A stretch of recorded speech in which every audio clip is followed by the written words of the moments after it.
Shalom Bapak Ibu saudara sekalian, senang sekali kembali dapat menyapa saudara semua melalui program Sapaan Rohani pada kesempatan ini.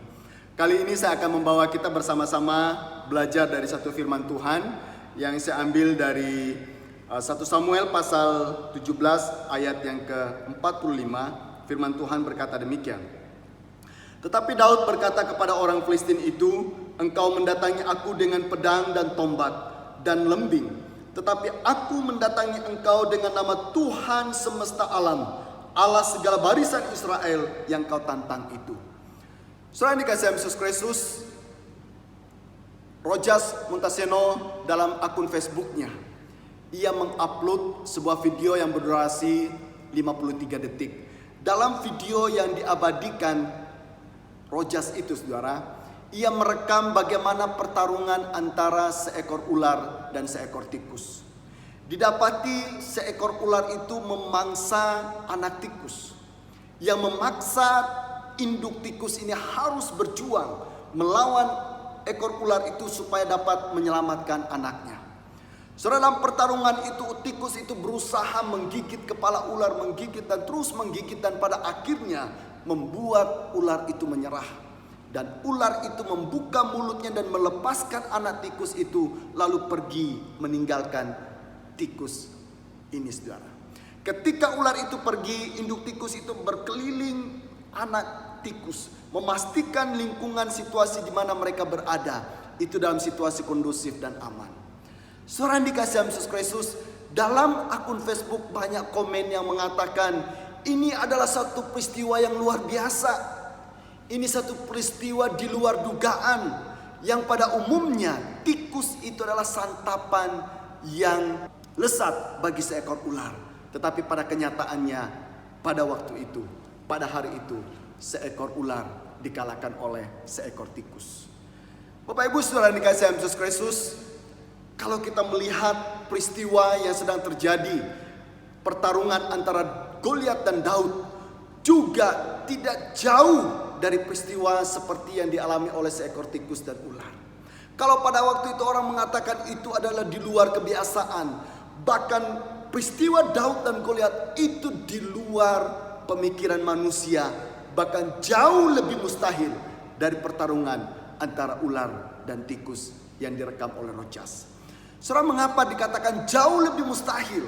Saudara bisa bayangkan, firman Tuhan menceritakan dan mengisahkan kepada engkau dan saya, Goliat adalah seorang raksasa yang besar, yang memiliki kekuatan yang lebih kuat. Dikatakan dalam 1 Samuel pasal 17 ayat yang ke-5 sampai ayat yang ke-6.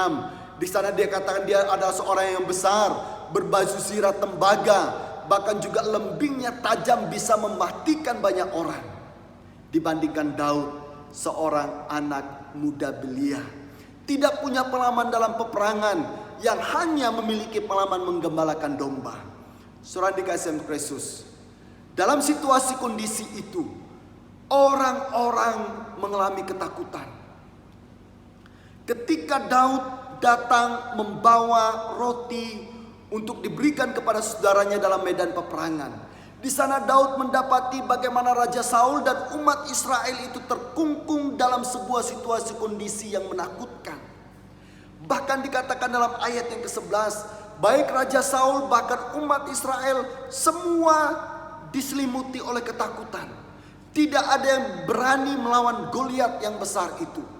Saudara dikasihi Kristus, di tengah-tengah situasi kondisi seperti itu, Daud mengatakan, aku siap melawan Goliat yang besar itu. Wow, saudara, pertanyaannya, dari mana Daud mendapatkan keberanian yang tidak dimiliki oleh para prajurit yang lebih berpengalaman dalam peperangan pada waktu itu? Bagi sebagian orang, bahkan prajurit, mereka hanya memandang kepada Goliat yang besar, yang gagah perkasa. Tetapi berbeda dengan Daud. Ia memandang kepada Allah pencipta alam semesta ini. Ia berkata, Tuhan akan menyerahkan engkau ke dalam tanganku. Ayat yang ke-46. Itulah iman Daud. Itulah keyakinan Daud bahwa Tuhan akan menyerahkan nyawa raja orang Filistin itu ke dalam tangannya. Saudara dikasihi Kristus, bagi Goliat, orang-orang Filistin, bahkan umat Israel pada waktu itu, sesungguhnya Goliat di atas angin. Tetapi saudara, apa yang terjadi? Di luar dugaan, di luar keyakinan orang-orang pada waktu itu. Justru sebaliknya, bagaimana Daud melepaskan sebutir batu lewat ketapelnya yang ditembak dan dilepaskannya mengenai dahi Goliat. Dan firman Tuhan katakan dia tumbang dan jatuh. Saudara dikasihi Kristus, pelajaran apa yang perlu saya dan saudara pelajari dari kisah ini? Saudara, kita sering tergoda untuk mempercayai bahwa Goliat begitu besar. Goliat tidak mampu dan tidak sanggup kita kalahkan, kita hadapi dalam kehidupan ini. Di tengah-tengah situasi pandemi COVID-19 ini, saudara, Goliat yang sedang kita hadapi adalah situasi kondisi yang sedang terjadi saat ini. Situasi ekonomi, situasi keluarga, pekerjaan, segala sesuatu membuat engkau cemas, ketakutan, tidak berdaya, bahwa tidak ada harapan lagi.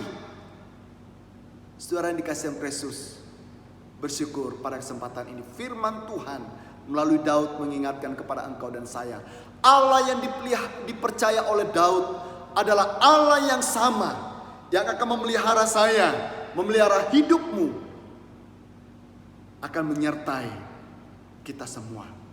Saudara yang dikasihi Yesus Kristus, kecemasan, ketakutan yang sedang kita alami saat ini,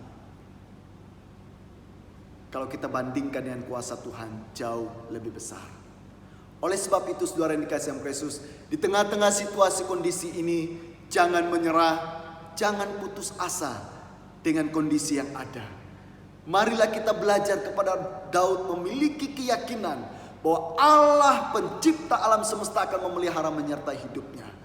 Orang-orang Israel memandang Goliat, tetapi Daud ia memandang kepada Allah yang telah menunjukkan pemeliharaan penyertaan kepada Raja Daud dalam kehidupan masa lalunya. Bagaimana dia bisa melewati peristiwa demi peristiwa, bagaimana dia bisa melewati persoalan demi persoalan dalam hidupnya. Itulah yang Daud yakini, mengajarkan kepada saya saudara, engkau dan saya masih ada dan bernafas sampai pada hari ini. Kalau kita kembali menengok ke belakang, wow saudara, begitu banyak pengalaman hidup yang telah kita lewati bersama dengan Tuhan. Ia telah menunjukkan penyertaannya bagi engkau dan saya sampai pada hari ini. Oleh sebab itu, di tengah-tengah situasi kondisi yang dialami saat ini, tetap percaya kepada Tuhan.